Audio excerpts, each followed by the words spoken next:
Oh, hello everybody. Welcome to this special Wild Portishead show tonight in conjunction with Portishead Town Council. We are joined by some very esteemed guests this evening. I'm going to hand over to Councillor Paul Gardner to explain what we're going to be doing tonight. But you are, as viewers, you are more than welcome to ping questions up in the comments and we'll try and bring them in onto the show. So Paul Gardner, Councillor Paul Gardner, over to you. Yeah, good evening, everyone. Thank you, Jonathan. The purpose of tonight is just to inform people about the local plan from North Somerset and particularly the potential impact in Portishead. We really wanted to give people some facts so they can and encourage them to fill in the consultation, as many people as possible.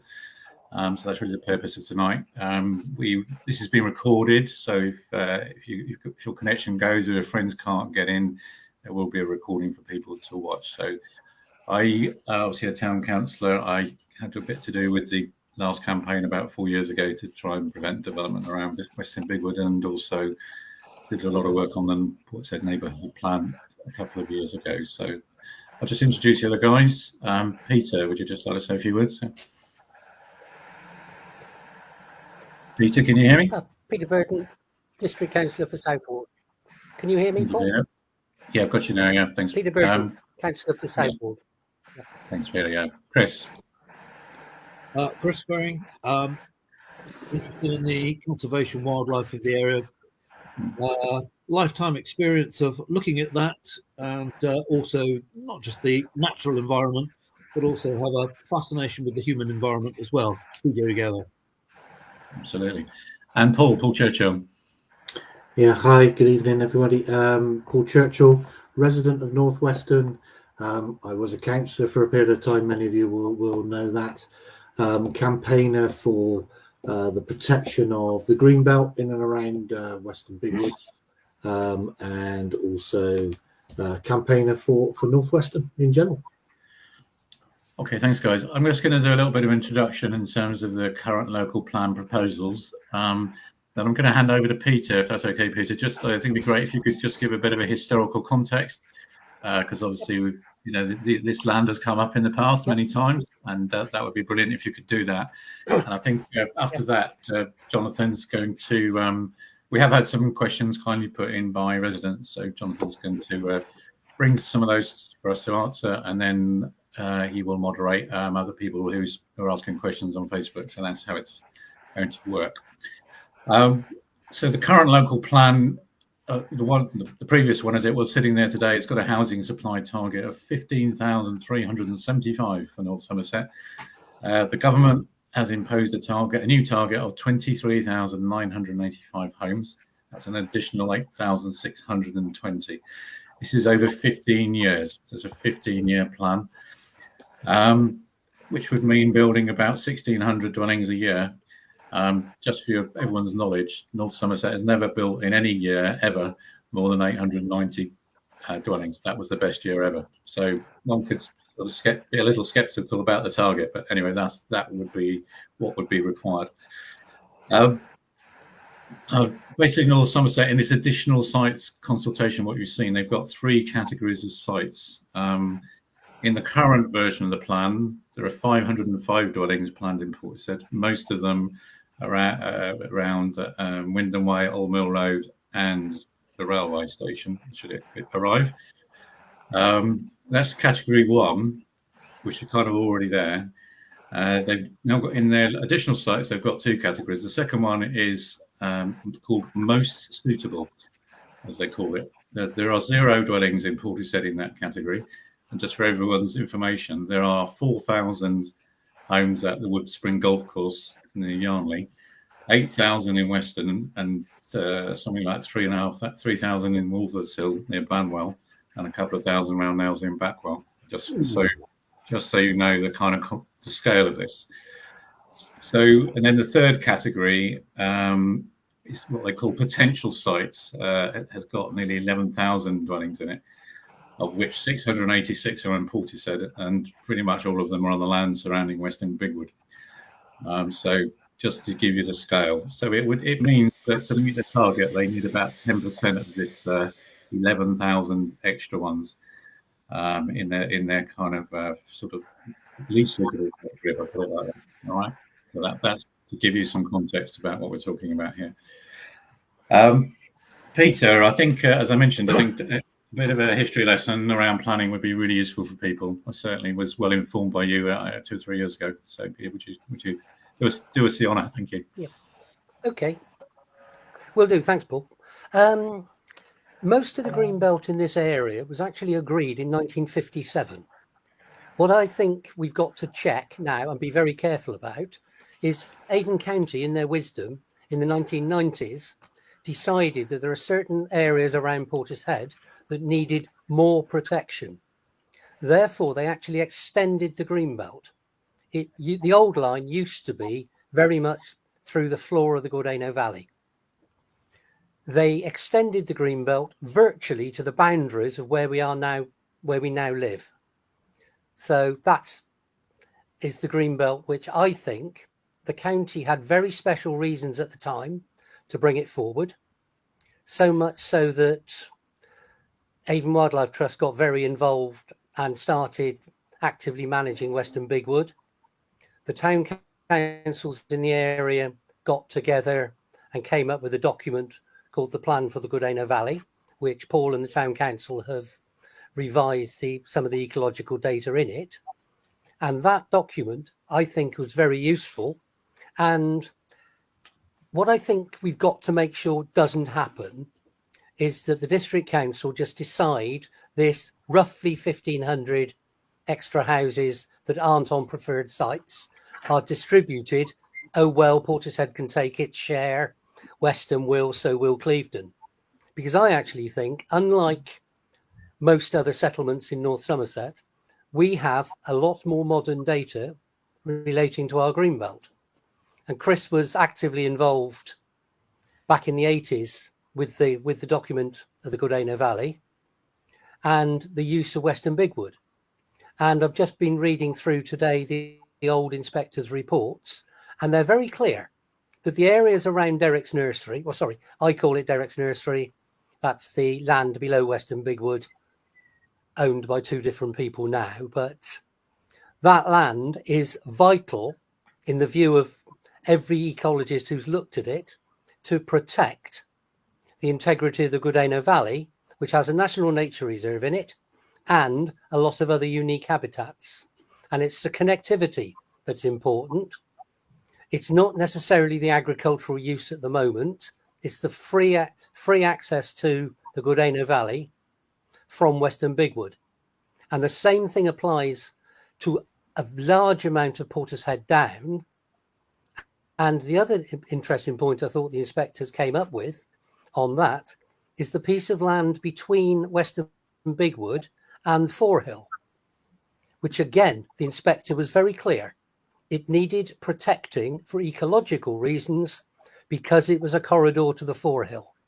Now, I think we've already, as I found out today at a meeting, Portishead has submitted more comments than any other area to this consultation. And I know Mark Hannaford well, and I actually believe he is genuine when he says this is a genuine consultation and he wants to hear people's views.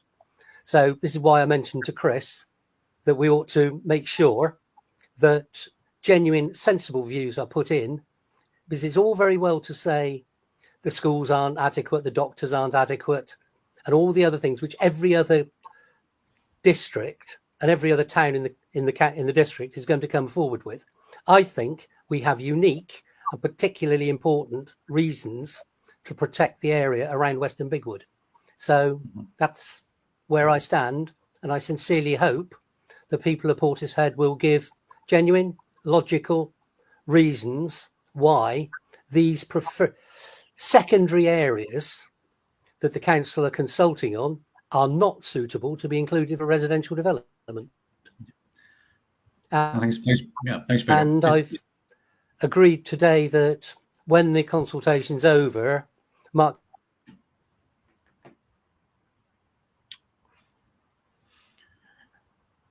Peter's frozen there. We'll So have a walk around with Chris and Paul so that we can show him the importance of this area.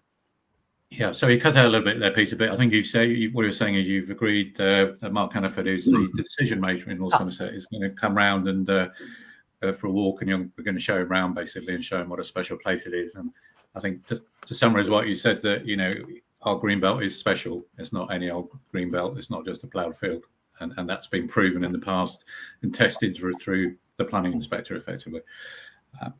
But it's really great that already we've got the most comments. So let's keep those coming in. So that's what we need to do. As you say, I mean, I'm probably like you, a little jaundiced with consultations, but this is a genuine one, and it's what we need to do is for them to take the land out of the additional sites, which obviously is an outcome that could happen as a result of this consultation exercise. But as you rightly say, we need a volume of contents, but they need to be informed, and hopefully we can do a bit more of that this evening.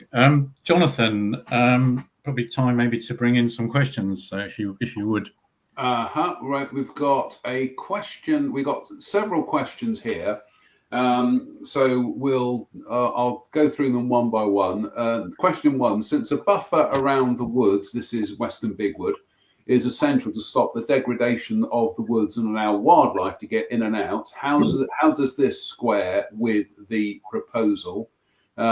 Question two: access to the site is not clear as the top of the downs is very busy when High Down School comes in and out before and after school. Where would the access road be? Three: why is it necessary to build on land next to Cedar Way, as it is very steep and has lots of trees, etc.? And then the land around Western Bigwood is part of the Greenbelt and is an ancient woodland and a site get my teeth in, site of special scientific interest. I'll tell you what, I'll leave the question up on screen for the next couple of minutes, and if you all want to kind of tackle all those points one by one, and then I'll come back in again. Sure, yeah. Chris, would you like to start off with the kind of buffer and the special scientific? Yeah, sure. Thanks, Paul. Thanks, Jonathan.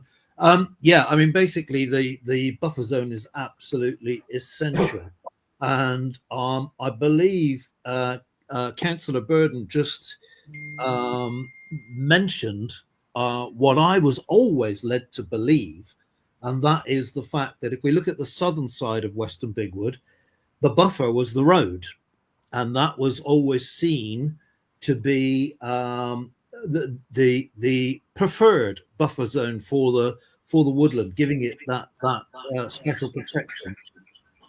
So I think we're getting an echo. I think the buffer zone is absolutely essential. If you take your mind back, if you've used Western Bigwood a lot, you will know. If you take your mind back to the lockdown period, the woodland was incredibly heavily used, and it's obviously the use of it has gone up over the years, and I believe the woodland is suffering simply because of the footfall. And if those people taking part cast their mind back to our first lot of meetings about Western Bigwood, which we had at the Somerset Hall, one of the things I was calling for was to increase the size of Western Bigwood by utilising some of the land to the north, and I believe that is also essential to the survival of the woodland, given the fact that we've already got. I think Paul says 30,000 people in Portishead now, Paul? Almost. So it's about 27,000, I think. Yeah. Is it? Sorry, I increased it a bit then, didn't I? So I think it's absolutely essential that we not just look at the protection of the wood and the buffer zones, we actually look at increasing the size of the wood, and we can do that quite naturally, and we can do that without costing the earth, so to speak, providing we can get the land protected in the first place. So do you want me to carry on to question 2, or is someone else going to do that? I'm just going to add, you talked about a buffer zone. I mean, I know from the ecologists that we've spoken to, they think that 150 metres is at the very least that you need. I know we did try to get that into the neighbourhood plan, but the planning inspector rejected it because it's not central government policy. That was extremely disappointing. But clearly, the ecologists say at least 150 metres. I think we have had another question about the size of the buffer. That's what we continue to push for, but we are hamstrung by central government planning policy on that one. So I was going to suggest maybe we look at question 4. And Paul, could you maybe take that one? Yeah, sure. So the site of special scientific interest, SSSI, many people will see that referenced in documents about it. The land around Western Bigwood is all part of the green belt, as Peter said, and it's vital green belt for the continuation of the wildlife, the diverse wildlife that we see in and around Western Bigwood. Again, as Peter talked about, there's a wildlife corridor that runs right the way up through. And Peter, sorry if I'm using the wrong term here, but there's a flow of wildlife right the way from the Somerset levels all the way up through Western Bigwood, down into the valley, and out through to the estuary. And we need to keep that wildlife flow vibrant, so as we can all continue to enjoy Western Bigwood. The green belt is vital part of that, and we should do everything we can to ensure that the green belt remains green and protects the ancient woodland, and also protects the wildlife and flora and fauna that make this place a SSSI. Thanks, Paul. Did you want to add anything else, Peter, on the Western Bigwood? Can I just add on to that, Paul? Yeah, go on. Yeah.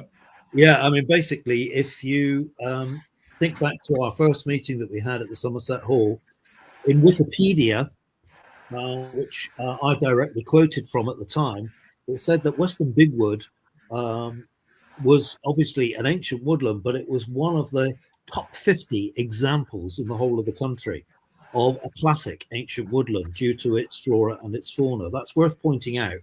And if you walk across the southern part of Western Bigwood, particularly around about mid-spring to late spring, you'll see some pretty important plants that you're not going to get in the new woodlands, which are appearing, so say, everywhere.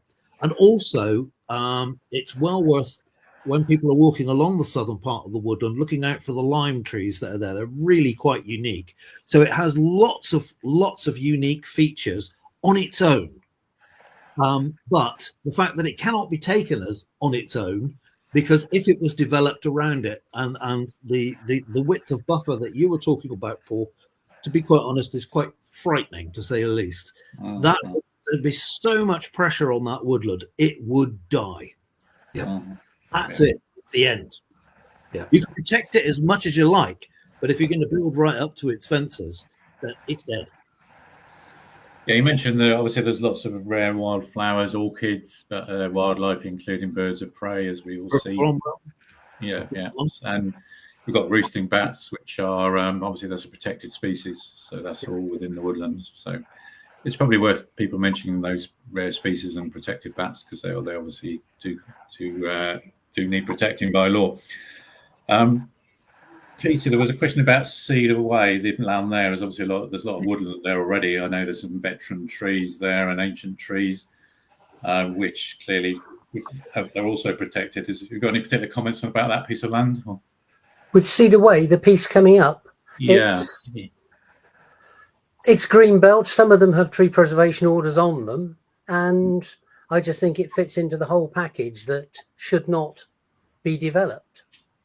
Yeah, and I think that we stick to that ecological purpose. The problem we've got is when you look around Nailsea and other places, there's an awful lot of nice little pieces of land that might be worth protecting.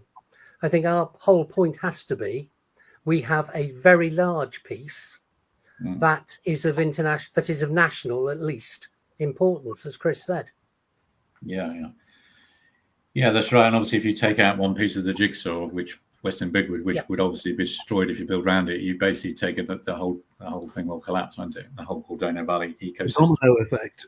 Yeah.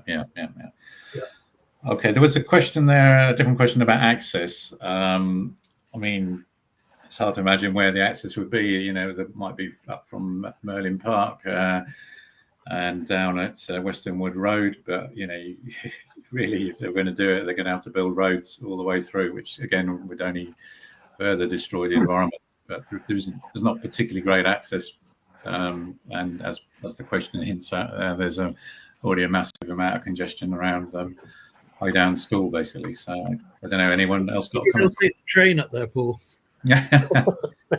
I'm just going to leap in here, gents, because we've got questions coming thick and fast from viewers watching live. So we've got one from Susan Martin here. She says, I've been a resident for 20 years and passionate about our beautiful woods. I've seen a huge decline in our nature over this time. A huge decline in a herd of at least 30 deers, badgers, foxes, bats, tawny owls, and even grasshoppers. She has another question, which is, I have heard that there is an application for a potential nature reserve with a small car park at the end of Western Wood Road. Is this correct? I've never seen that one. I don't know. Have you ever seen anything like that, Peter? Go on. Yes. Mr. Churchill and myself met somebody there. I think we were pretty clear in telling him our views of his proposal. And when we looked into it in a little bit more detail, he happens to be a relative of the owner of the land. So my view is if you allow any incursion into that area, you are opening the floodgate, and anybody who thinks you can take any extra traffic off Underwood Road, I think needs their head seeing to. Mm-hmm.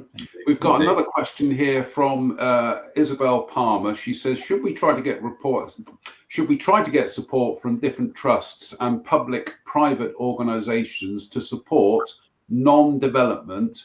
If so, which ones? Chris, that's probably your kind of remit, really, isn't it?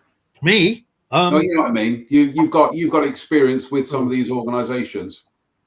Yeah, I'm very mindful, actually, Jonathan, that of a little chat that we had with Laura this morning about when things become a protest, and I think everything that I've heard from Councillor Burden on the numbers of people coming in to take part in the consultation, that's very lifting. Yes, I think we should definitely put the feelers out to any organisation that has an interest. But at the end of the day, I think the thing that will speak the loudest will be the public's voice, the local community that already live here. And I have to say this now, one of the things that I really do not like is the fact that local people will very often get their views put down because they're a local point of view. I think that's an infringement of our democracy and our right to have a say. I believe those people that want to get something done and bypass people, they label those people as, what is it, NIMBYs, something like that. And I believe that's an infringement on our right to have a say on what goes on. So I think I'm totally lifted by this event already on the words of Councillor Burden. So the fact that so many people are coming through, more so than any other area, wow. We've got another question here from Ben Sale. He says, do the horseshoe bats add any additional protection to the area? I believe the woods are a protected area for these bats, aren't they? I'm not sure where the roost would be. I believe the roost might be away from the wood, but that would be irrelevant, simply because it will be a flyway for them. Yeah. And an important feeding area, or certainly the field surrounding would be. So that would all have to be taken into consideration, unless, of course, certain people in government that don't like bats and newts get their own way. Yeah, can I just add on Somerset's own map that they do show bats as being resident in Western Bigwood. So there will be bat species there, but I'm not sure if the horseshoes are in there. The specific question on the Greater horseshoes are, Chris. I've taken part in the survey, in the fortnightly survey of bats during the summer. That's not my point. My point is, are they flying over? We have feeding of most species around the area. But in the hedgerows, as a planning inspector, the council's barrister mentioned to me a while ago, there seems to be ways of mitigating for bats these days. So I think individual species are great, but I think we've got this really strong point that it's not the individual species, it's the entire environment that needs protecting and improving. And then let's not forget people either, because if you've got the number of people in Portishead that Paul says 28,000 or whatever, those people have got to have somewhere to go. Yeah. And they need to be able to go out and breathe away from the polluted roads, etc. And don't tell me the roads aren't polluted, because you only have to go for a walk first thing in the morning to smell the traffic. People need somewhere to go. People need the green environment. So I believe it's the last government that actually wrote a guidance on that. And when they were talking about the natural environment being important to the natural environment, the human aspect of that was added in. And of course, one of the catalysts for that was the pandemic, was how much people really needed for their mental health, for their physical health, the green environment, and they needed it close to them. Yeah. We've got another question here. I'll bring this one in and then I'll disappear. Charlie Parsons asks, I would like information on who is applying for this planning permission. I'm a layman and I'm not sure if this is a partnership between developers and NSC, or Somerset Council, for a mix of housing, high net worth and lower income housing, or if this is for council housing.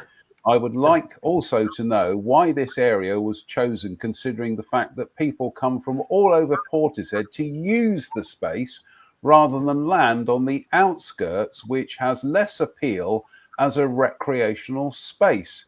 Wouldn't this damage the appeal? Right. Charles, can I answer that one? Yeah. Charles, it's really quite clear. Nobody has put in a planning application on this land. The process is the district council has to come up with a plan to show development, to show where it wants development. And in that process, it is advertised asking for available sites. Now, so this letter went out to Uncle Tom Cobley and all to say, can you help North Somerset fulfill its housing requirements? So every landowner around who thinks they can sell their land for housing has put this land forward. And unusually this time, North Somerset are actually consulting on that document, because normally they do a lot more filtering before they consult. So what's happened is North Somerset have got a list of preferred sites which they want their development. And that is where the vast majority of the new houses are almost certainly going to go. But there is a shortfall. Hence, they're genuinely asking the views of local people which of the lower tier sites, which the council doesn't consider ideal, but they might be suitable. They're wanting to know what the public view is on any of these sites. And if, for example, the public hone in on a particular site and say that'll be fantastic, that's the one where it'll go. But I don't think that'll happen. So hence, I think this consultation, this type of meeting is really useful to give people good, solid reasons why the land around Portishead Down and Western Bigwood is worthy of maintaining as open land and greenbelt. And if that's the case, I'm assured by the executive member that will be taken seriously into account.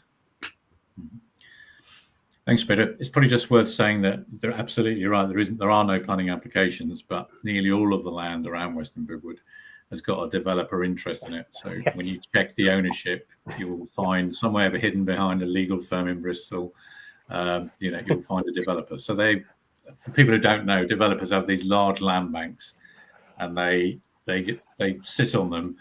They hope that one of them one day will come up, and then they can make some money off it. And so, but they basically spread their bets by holding lots of land.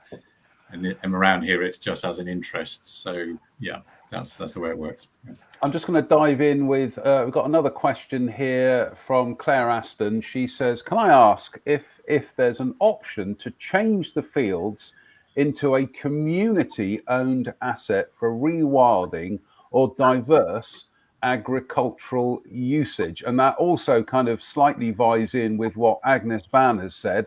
Why can't the fields be registered village green? So I'll leave that one. I can answer that. We'd love to do that. The issue is that the land is owned by private individuals or stroke developers. So and the way the law works is it's their land. The only way that we could stop to do what you say is for the community to buy the land, which could potentially be an option. You could see maybe if these sites all are taken out, obviously they will become a lot less valuable to the current owners, and they may be open to a discussion. So, but that's the time to move. Yeah, and if people are interested in community land trust or something like that, I personally would be very happy to facilitate a discussion around that. But probably not immediately, but after this process has gone through, I think. Yeah. The other positive, Paul, if we can get this designation taken away, there is a real opportunity for the landowners to go in for biodiversity net gain. Yeah. Which will mean they can take money from developers who are developing other places to actually improve the environment. And I think, as Chris said, the quality of that area is decreasing, and some extra investment would help to improve it. Yeah, there's a couple of really important points there, Peter. Yeah, because I think it was a previous question about the land degrading and the wildlife disappearing. Yeah. It's not only people's perception and what they see. We do have the evidence base for that, because we have the report from 1988, which is a full biodiversity study. It wasn't called that in those days, but it's basically a full ecology study of the wildlife, flora and fauna in the Gordena Valley. As Peter or Chris mentioned, the town council, we did do a sort of more limited study 3 years ago. Thanks, Peter. Yeah, that is the Bible there. We commissioned a sort of smaller study to do an update, and as it happened, the day we walked around with the ecologist, the landowner had just sprayed the field with glyphosate and other chemicals to try and degrade the land and kill all of the. I have all the photographs. Yeah, so we had all the photos. The ecologist was quite interested. I think she'd never been on a field which had only just been sprayed in a deliberate attempt to try and degrade it. So that's. But it was quite lucky that 2 weeks before that, I'd done a botanical survey in those fields. So I'd recorded everything, and it's in the public domain. You can go to iNaturalist, and you can look up all the plants which I recorded over that period. And as Paul's rightly said, that was sprayed out completely. I was there 2 weeks after the spraying, and the last cowslip was laid dead from that poison. So that's the way they do it. The only positive out of that is we have got an up-to-date evidence base, and should this go further, having the evidence of the degradation over time is really important, because a lot of other places might say we've got a fantastic area as well, but they've got no evidence. So that's why we did it, and we may have to provide more evidence. We'll see as we go on. But, I'm minded of the incident going back 6 years ago, pre-COVID, when an ecologist was brought in to do an ecology survey of the field at Slade Road. And a couple of days before he turned up, the whole area was blitzed. So, exactly. Yeah. So, right, we've got another question here. How that started. Never mind. this is a very good question. This is about access. When the houses are built, and we all know they will be, well, let's not be pessimists. How will North Somerset Council and developers guarantee that mobility impaired residents will not be impacted by even more pavement obstructions in the same way as other areas of Portishead, such as the Marina, the Vale, Mendip Road, and offshoots, and increasingly the Tower Farm estate, are currently blighted by pavement parking? How will any development improve access to green spaces for disabled people? Great question. Yeah. Has anyone got an answer to it? Because it is a great question, but I'm not sure how the planning process would deal with it. It's definitely on my list, and it's something that I've discussed before, and that is the fact that our natural environment should be for everybody, and nobody should be excluded from that. And I believe that I said this at the Somerset Hall meeting, that if we can ever fully get proper protection on our areas, we should consider the fact of having an easy access trail through somewhere like Weston Bigwood, so that anybody can enjoy Weston Bigwood like those of us do who are fully able. But in terms of the other bits of the road and things, I know I see the problem. I see prams having to be pushed out into the road because of I think really, Paul, that's up to you and your town council to sort out. Come on, sort it out. Thanks, Peter. Thanks, Chris. Yeah, I was going to say, do you have any other insights, Peter, into the? I mean, I think it's more of a public rights of way activity rather than a planning activity. But I don't know. What do you think? Yeah, it's general public rights of way. There seems to be a lot of inconsiderate parking around at the moment, and my view is, some people, if we can get the community enforcement team around to issue a few tickets, perhaps it's going to learn, but it's an awkward one. It's an awkward one. I mean, the government was going to change the rules about pavement parking and make it illegal, but that was about 5 years ago, and then nothing's happened, has it? So, yeah. Okay. Any more questions there, Jonathan? Yep, we've got some more questions here. How about this? 3 questions. How are local amenities going to cope with such a large influx of people? These include schools, shops, pharmacies, health centres, leisure facilities. How are the local roads going to deal with the increase in traffic? Will there be multiple access points to the new development? Are the bus services going to be increased? Is the road infrastructure in and out of Portishead going to be improved? And will the local environment be damaged due to a massive increase in pollution? I'll take point 3 on there. And basically, we can, let's say it all goes ahead, we can offset that by creating green areas around those roads. The science has been done on that. The places in London where around the A4, where they found that babies were being born with smaller lungs due to the pollution, where asthma was at runaway epidemic proportions. They found that by growing greenery around those roads, that the greenery was was absorbing some of that pollution. So you can build a natural environment to offset some of the pollution, not all of it, but some of it. I'm not sure I can really do the other ones. Oh, with the health centre thing. Now, I don't know if our MP's actually watching us tonight, but if he is, I've got an idea, and this is probably one for Peter and Paul as well. And that is, we already can't cope with. We've got 2 health centres. We've got 2 brilliant health centres, and I had to go down the other day, unfortunately, and it was absolutely chock-a-block. Why don't we think about turning one or maybe both of those into that wonderful example which they have down in Clevedon Cottage hospitals?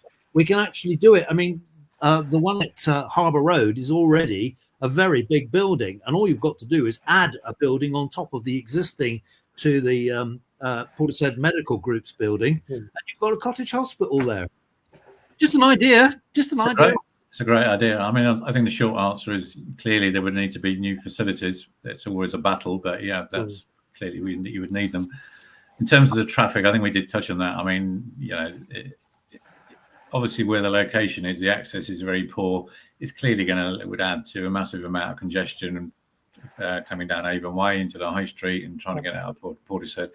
And I know the Highways Agency will also be pretty interested, if that's the right phrase, on the additional congestion on Junction 19, which is obviously already heavily congested. Anything else, Peter, on that one? Well, the problem I've got with that argument, I agree with absolutely everything that's been said. The same will apply to anybody in Nailsea or Backwell, considering the same proposals. Indeed, yeah. So, Which, exactly. yes, it needs saying, but this extra target the government have insisted we take cannot be taken without pain. No. Actually, there's one topic that's not come up yet, which is flooding, isn't there? And Paul, I know obviously on the south side that's quite a major issue. Did you want to just touch on that? Because that is something that differentiates us, I think. Yeah. Good point. It is. Yeah. It's we know there's certain parts of Portishead that suffer from flooding with after heavy rainwater running off the top of the hill and coming down through. Lipgate Place, as an example, is regularly underwater through the winter, but also down in the valley as well, which we know is a floodplain, which is what it needs to be. It needs to do that. So there are natural processes at work there to take the water that comes down off the hill and out into the floodplain. And the more we build on this land, the more that floodplain is going to be challenged, the more flooding we're going to see, and all of that will have an impact on the flora and fauna and wildlife that currently use the land and the fields. They won't be able to use it when it's underwater. Yep. And neither will people, because the two ways out are very low. Yep. Yeah. It's interesting, Paul. Today, the piece of land next to the allotments that was in the previous proposal for about 70 houses. Yeah. I question the officers as to why that hadn't even come forward, even though the developer has offered it forward again. Apparently, the government have redone the flood maps for the Environment Agency, and that is now subject to flood risk. Yep. Oh, okay. Which, when you think of the height of that in comparison to the rest of the town, I found that quite worrying. And that's next to Gertie Gales, Peter, yeah? Yes. Yeah, so next to Gertie Fells for people who know it. So it's just, it's on a little ridge just above the Somerset level. It was recommended for about 70 houses in a previous local plan proposal, and then taken out because it was alleged the housing numbers didn't require it. And I just wanted to know why it wasn't put back in this time as a suggestion. Okay, so the floodplain's been extended to include that. That's very interesting. Yeah. Which we've got a question here from Stuart. It's a very important point that Pete's just actually raised, because that ground there, and I think I've discussed this with you before, Paul, it's quite high to start off with. It's level to Gertie Gales, and then it suddenly drops off back down to the valley floor itself. That is really quite a significant step. But don't worry, folks, about the flooding, etc., because the beavers are coming and they're not very far away.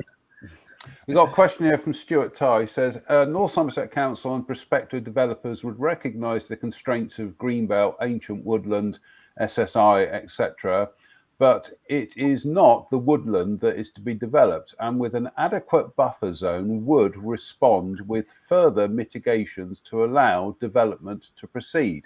So what is the answer to that, as opposed to saying not here?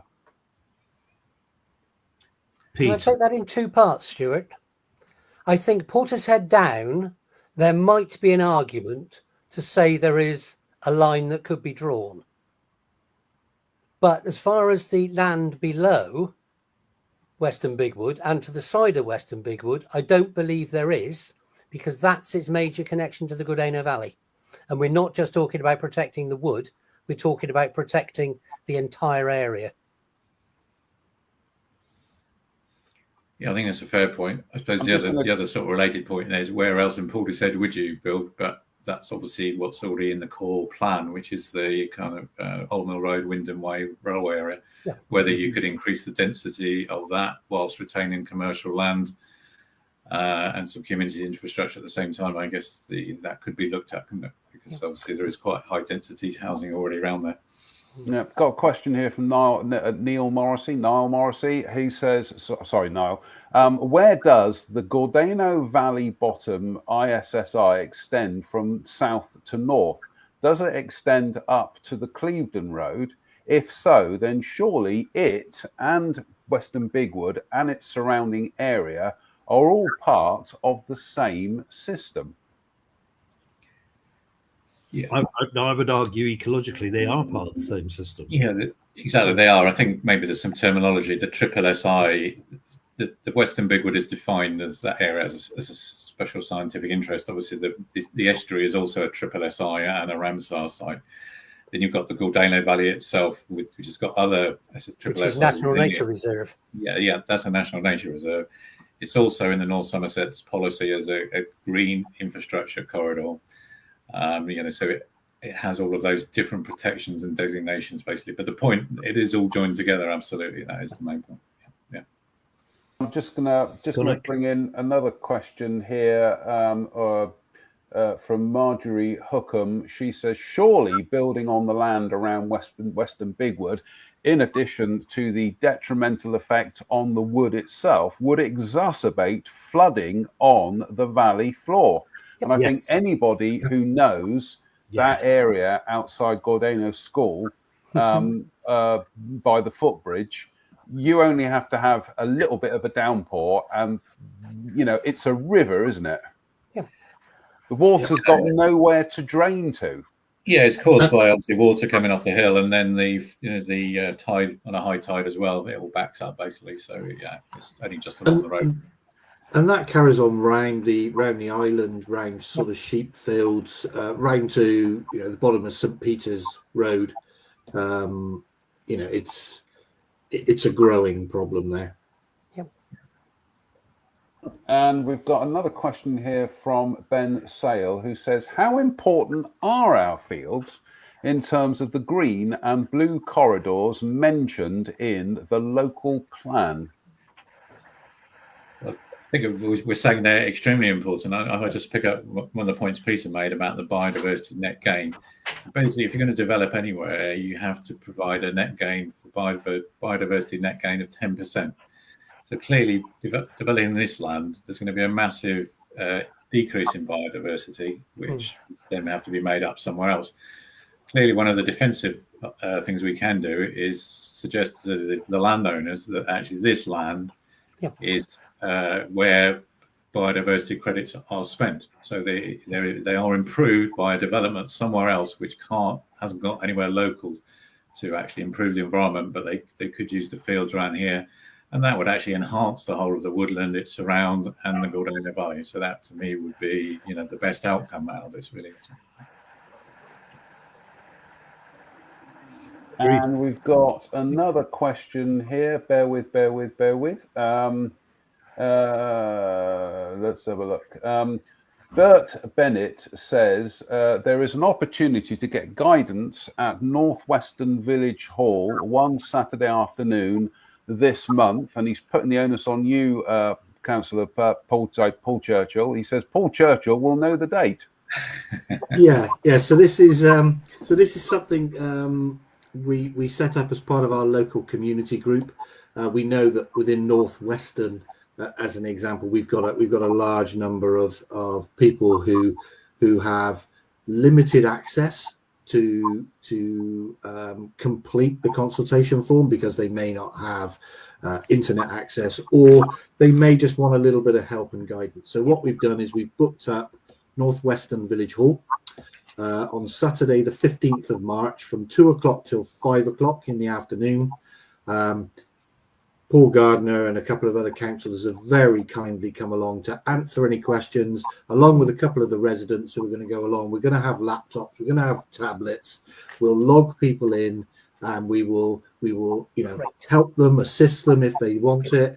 But if they just need access to it, then we will leave them to fill the forms in as they see fit. It's just to give everybody who wants to complete the consultation, give them access to. Okay. On a similar line, Corinne Hines says, "Can you provide wording we can use in the consultation?"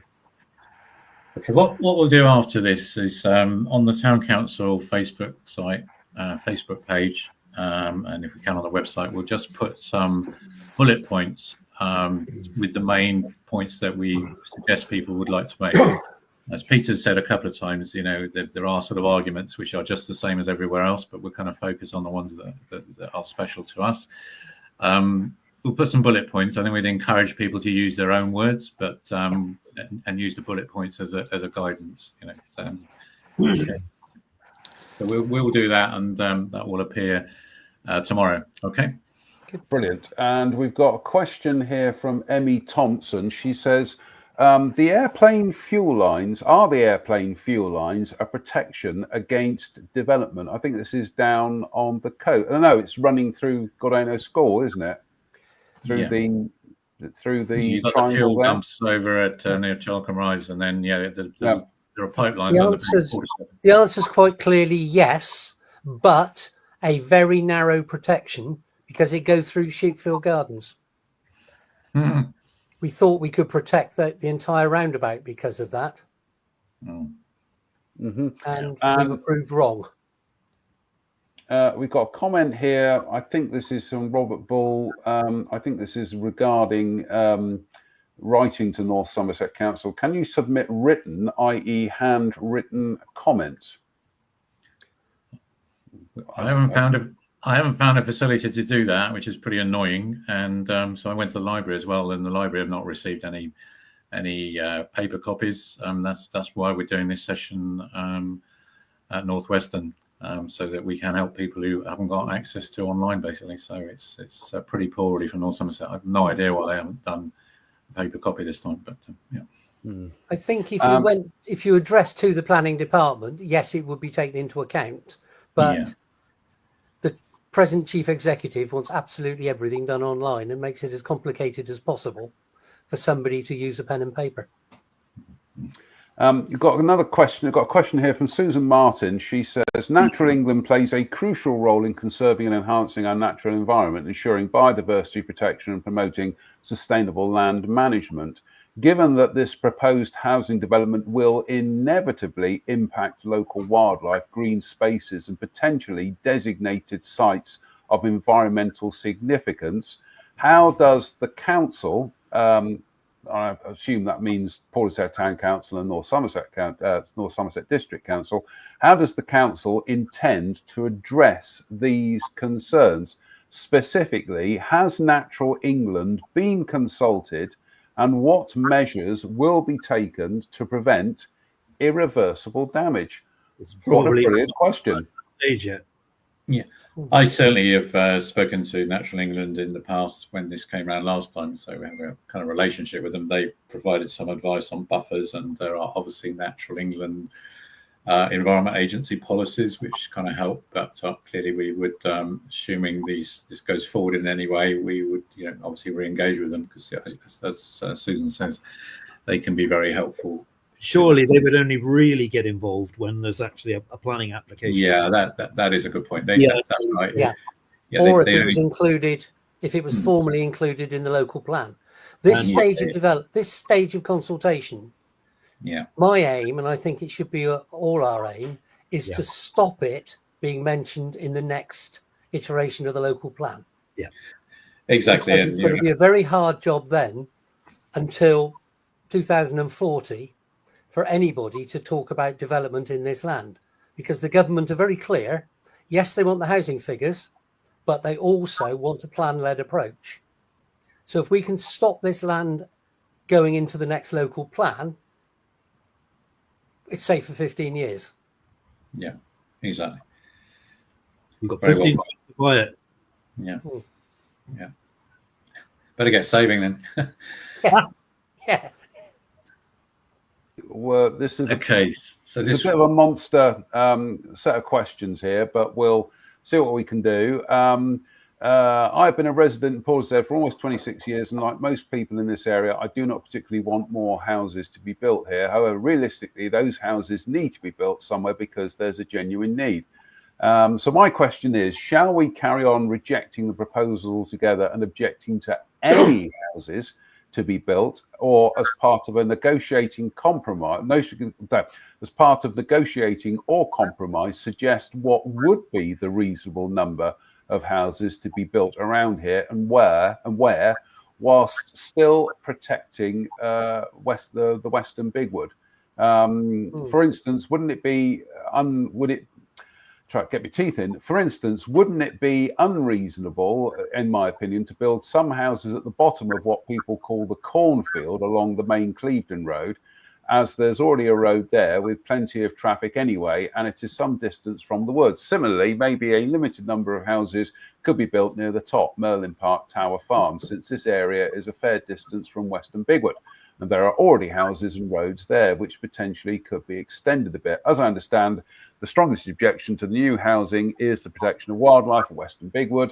So it may be an idea to focus on that point and outline what would be the closest distance a limited number of houses potentially be built, but drawing a firm boundary, leaving enough buffer zone for the wildlife, but at the same time giving something to North Somerset, so maybe they could leave us in peace about this for the near future. Or in the case of, if we agree to some housing, will they push for more and it will never stop? Okay, I think we probably covered this to some extent, but I think what we're saying is all of the land around Western Bigwood is special. It's got special value. It's all linked together, so it all needs to be protected. So really, what we're trying to do is to take all of that out of the process at this stage. I think I mentioned, in terms of Portishead, there is very little land left because it's all been built on in the past. The settlement boundary is very tightly drawn, so there's not really much spare land. You can see that's where they're aiming. And the only other piece of, which is already in the local plan, as I mentioned earlier, is around Old Mill Road, Wyndham Way area, which obviously is a brownfield site. And Slade Road. Yeah, sorry, Slade Road. The little orange dot at the bit at the top is Slade Road. That's like 22 properties that are put back on the development list as well. So those are the only place. That's the only other place besides the land around Western Bigwood, which is kindly highlighted there by Jonathan. Yeah.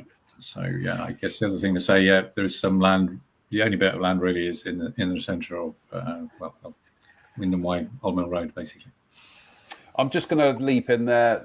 There is an aerial view of Slade Road Field.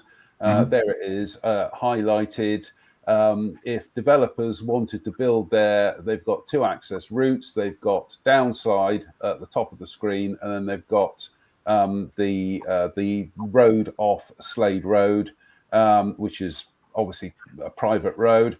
There we go. There is an illustration of how wide downside is. So unless you stop all the cars from residents parking there, you're going to have a devil of a time getting tipper trucks in and out of downside.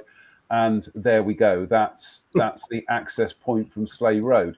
The annoying thing is that North Somerset Council realised the futility of trying to develop Slade Road Field last year when they offered to gift the land to Portishead Town Council. They have since performed a volte-face and put it back on the development list. So, and I know we talked about this the other week, Paul Gardner. So, yeah. Probably better not comment any further because it's a polite gathering. So, yeah, exactly. I can be a little bit less polite than Paul on this one. It will actually require a council resolution, a full council resolution, to allow that land to be built on. Yeah, absolutely, because it was a full council resolution to take it off, wasn't it? So. Yeah, And I've still got a very deep feeling. I cannot understand why, because I've been involved with the councils for many years on and off, and all have claimed being totally cash strapped. I just cannot understand, or don't know what the problem was to stop that land being developed 25 years ago. No. And no developers came forward when David Pasley was executive member trying to get rid of it. Nothing materialised. And I just think you've shown the problems with developing it, Jonathan. And I think it's basically undevelopable. Yeah. Which We've doesn't got a do the question council here any from- good to put in a site for suitable for development that is undevelopable. Because all that will happen is a planning inspector will expect that number of houses to be built somewhere else. Yeah. So I think it's counterproductive what they've done. It's Charlie interesting Carson. that Slade Road linkage to Western Bigwood. There is a linkage there. Yeah, there is actually. If there's a tree corridor that goes all the way to Western Bigwood, and I believe one of our friends, Jonathan, has actually got the evidence to say how important that the Slade Road field is for feeding species of bats. Yep. No, absolutely. We need green corridors. Yep. We've got a question here from Charlie Parsons. Says nature, wildlife, and the environment are all hugely important, of course, but the enjoyment of this green space by local people will be what most of us care about. In your opinions, how much weight would this hold in an argument against development of the space?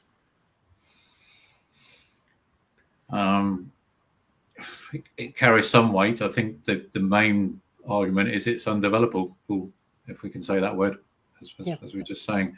Are we still talking about Slade Road, or are we talking about the general, the general areas? Well, the general area, in terms of obviously Slade Road's a smaller piece of land, but it's still a really important link to local green space.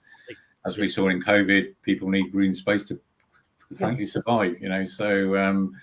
And yeah, absolutely, Western Bigwood and the Strand in the same category, isn't it? So yeah. I think. And we've got observation here from Isabel Palmer. She says a high level of response objecting to the proposed developments was mentioned as important. How best can we further drive up awareness of these proposals and encourage residents to respond? Good point. Good question. I haven't got a clue. That's why I asked Chris and Paul to see if we could do something like this. Okay, so obviously, as I said, this will be recorded. Obviously, from people who are online, share this around. I know from a town council perspective, I know this was already advertised in the North Somerset Times today, so we'll get some more publicity there in the paper as well. But do share it with your friends and just have the conversations with your neighbours. Personal touch is always the best. Absolutely. So wherever you are at a football club, at your kids' party, whatever it is, just say to people, have you filled in a consultation? Because I mean, we had a drop-in session at the council on Friday. There was a couple of people coming along and they were obviously interested in it. And I said, have you filled in a consultation? They said, oh no. I said, well, that's the most fundamental thing you must do. So if you just really word of mouth as well is important. So if there's anything else you think we should be doing, do let us know. I think Paul, Laura mentioned earlier on back up in the chat that what we're doing in Northwestern Village Hall, giving access.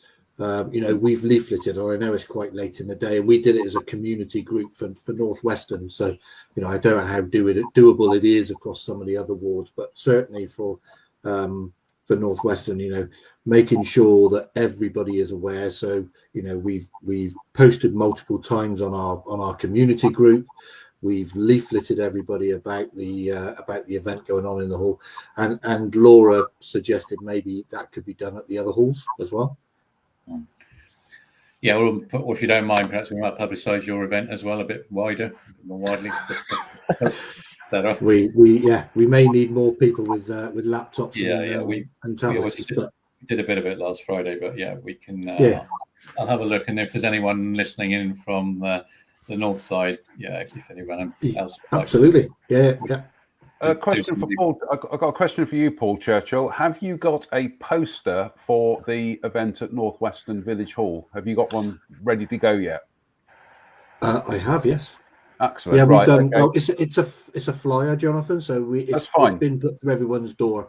So Yep. I'll send you up a copy of it. That's brilliant. We'll share that on our Facebook feed. Gentlemen, we have been going for an hour and 10 minutes now. You are more than welcome to carry on, or if you want to start to wrap it up, if you'd like to do your closing statements, then we'll end the discussion. Is there how many more questions is there out there? That's pretty much it at the moment. Barney Stead says, good comment. How can we spread more awareness than Facebook? Postal info ? This is a good question from Tat Tang Guyan. Sorry about that.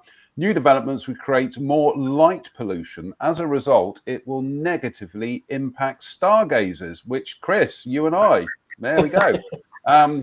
Should it be a valid point in consultation? Me personally, yes. I would say yes. Yes, yes, and yes. And again, I refer back to the last government who had a whole page on their planning documents on light pollution. And not just the effect of light pollution on us stargazers, but also the effect of light pollution on human health and the effects of light pollution on wildlife. And if you want to see some really good examples of where local authorities have been working on light pollution, go to Bath. There's some wonderful examples there of low lights, still got lighting, so they've still got the security for the people, but they're done in such a way that they light up the ground and they don't light up the sky. And they've done it with bats in mind, but the local astronomers that I know there are having a whale of a time, especially at the moment when you've got such a brilliant planetary alignment taking place. Yeah. Just a couple more questions. We've got a very good point from Craig Rudge. He says, for those that live in such buildings, a flyer would be great to post on the notice boards of blocks of flats. Craig, get in contact with us and we'll see what we can do.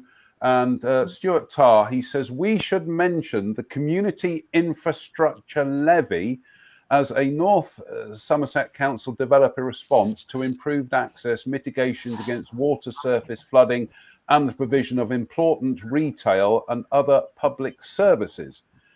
So we need to demonstrate why CIL-funded mitigations will not work, either to protect environment ecosystems and the provision of services.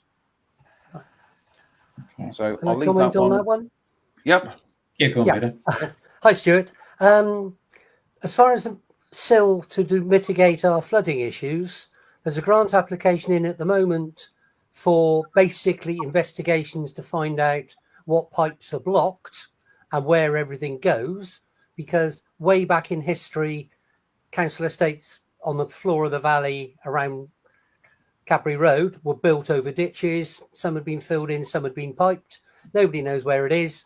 The actual costing for that little lot for the survey is over £250,000. By the time you connect that little lot up, you're going to be well into six figures to sort out the trouble.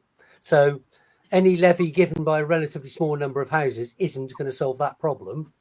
It's a major issue that needs sorting badly. And the other one is, I really do find it hard to contemplate losing or expecting to compensate for what I consider high value environmental land off-site.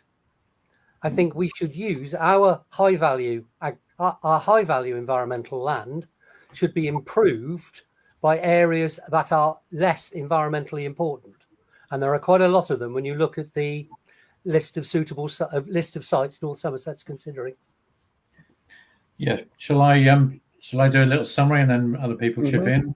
Yeah, I mean, I think what we're suggesting is that now is the time to get this land off the additional sites list, and out of the process, which should protect us for 15 years. That's the objective at the moment. The best way to do that is as many people respond to the consultation as possible. And I think the main arguments are, as Peter just said, our greenbelt is of extremely high environmental value.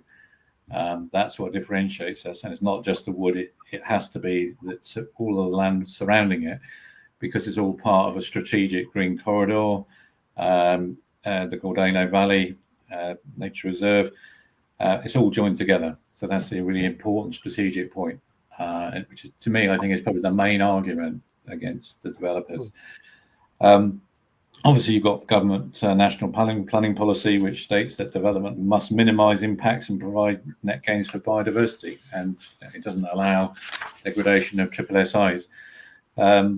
So, important points from a planning point of view. We know the land is, the woods are already being degraded, even with the current kind of footfall and pressures on them. And any protections must be well beyond the woods. So I think those are really key points. We have got the evidence, as we've said, to prove the degradation and how special the places are as well. And I think to me that's really the core of the argument, really. I don't know, Peter, do you want to add something to that? Yeah. Anything else to add, Peter? No, I think we've just got to make sure this is a genuine consultation, and we want as many people as possible to come in with logical objections to these proposals, and then hopefully we can put this one to bed, because by the summer the plan is for the district council to formally go out to consultation on its proposed plan before the public inquiry. And if relatively little land in Portishead is mentioned, there's going to be land around Old Mill Road, we've got to accept that. But if relatively little land apart from that is mentioned in Portishead, I think we've succeeded. Yeah, absolutely. Yeah. Paul Churchill, anything to add up? So you're on mute, by the way. Oh, I'm terribly sorry.